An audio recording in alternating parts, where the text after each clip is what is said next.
பிரேக்ஃபாஸ்ட்டாகவும் டின்னராகவும் சாப்பிட முடிகிற வெரைட்டியாக இருக்கிற ரொம்ப டேஸ்டியாக இருக்கிற பால் பத்திரி, பால் பூரின்னு சொல்லுவோம். எப்படி செய்யலாம்னு பார்த்துட்டு வரலாம். 4 to 5 பேருக்கு சாப்பிட்றதுக்காக 2 கப் அளவுக்கு பச்சை அரிசி 4 மணி நேரம் ஊற வச்சதுக்கு அப்புறம் தண்ணி வடிகட்டி மிக்சி ஜாருக்குள்ளே போட்டுக்கோங்க.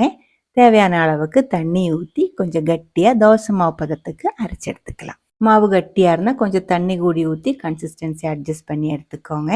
இது கூடவே 1/2 கப் அளவுக்கு ரவை சேர்த்துருக்கு. வறுக்காத்த பச்சை ரவை தான் நான் சேர்த்துருக்கிறது. 1/2 டீஸ்பூன் அளவுக்கு உப்பு, 1 டீஸ்பூன் அளவுக்கு சர்க்கரை கூடி சேர்த்துருக்கு. நல்லா கலந்து விட்டுக்கோங்க. அதுக்கப்புறம் நம்ம இது மீடியம் ஃப்ளேமில் நல்லா சூடு பண்ணிடலாம். நல்லா சூடாகி இது இதே மாதிரி கொஞ்சம் கட்டியாக வர ஆரம்பிச்சிடும்.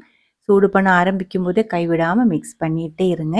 கொஞ்சம் நேரத்துக்குள்ளே இடியப்ப பதத்துக்கு இதே மாதிரி நல்லா சாஃப்டாக இருக்கிற மாவு கிடச்சிடும். தீ ஆஃப் பண்ணி கொஞ்சம் நேரம் மூடி வச்சுக்கலாம்.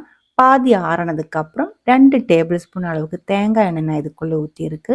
பச்சை தேங்காய் எண்ணெய் தான் ஊற்றிருக்கு. அதுக்கப்புறம் நல்லா இதே மாதிரி பிசைஞ்சுக்கோங்க. மாவு ரொம்ப ஆறி போகிற வரைக்கும் வெயிட் பண்ணக்கூடாது. கை பிடிக்கிற அளவுக்கு நல்ல சூடோடையே பிசைறது தான் எப்போவுமே நல்லது. நல்லா சாஃப்டாக இருக்கணும், நல்லா ஸ்மூத்தாக இருக்கணும். மாவு ரெடியாக இருக்குது. அதுக்கப்புறம் இந்த மாவு எலும்பிச்சம்பழம் சைஸுக்கு உருண்டையாக மாற்றிடலாம். நம்ம பூரியோட சைஸுக்கு தான் விரிச்சு எடுக்கிறது. ஆனால் பூரியோட திக்னஸ் இல்லை, அதிலிருந்து இன்னும் கொஞ்சம் திக்னஸில் தான் விரிச்சு எடுக்கணும். அதுக்கு தகுந்த மாதிரி உருண்டை பண்ணி எடுத்துக்கோங்க. எல்லாமே ரெடியாக இருக்குது. நம்ம இதை விரிச்சிக்கலாம். கொஞ்சம் தேங்காய் எண்ணெய் தடவி விட்டு மெதுவாக இதே மாதிரி கவுண்டர் டாப்புக்கு மேலே போட்டு விரிச்சிக்கலாம். ஷேப்பு கரெக்டாக வர்றதுக்கு இதே மாதிரி பாத்திரம் வச்சு மேலே கொஞ்சம் அமர்த்தி விட்டுக்கோங்க. அதுக்கப்புறம் ஓரமாக வர்றது கட் பண்ணி எடுத்துக்கலாம். அது மிச்ச மாவு கூட சேர்த்து மறுபடியும் பிசைஞ்சு எடுத்துக்கலாம். எண்ணெய் நல்லா சூடாக இருக்குது.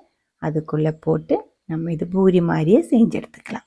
இதுக்கு இங்கே பால் பத்திரி, பால் பூரி அப்படியெல்லாம் சொல்லுவோம். வேற ஒரு டைப் பால் பூரியோட ரெசிபி நம்ம சேனலில் அப்லோட் பண்ணி இருக்கு. இது வேற ஒரு டைப்பு பால் பத்திரி. இதுக்கு சைட் டிஷ்ஷாக உங்களுக்கு பிடிச்ச எந்த கறி சேர்த்தும் சாப்பிட்டுக்கலாம். ஆனால் கட்டியாக இருக்கிற தேங்காய் பால் கூட இதே மாதிரி கொஞ்சம் சர்க்கரை சேர்த்து நல்லா கலந்து விட்டு அதில் தொட்டு சாப்பிட்டா நல்ல டேஸ்ட்டாக இருக்கும்.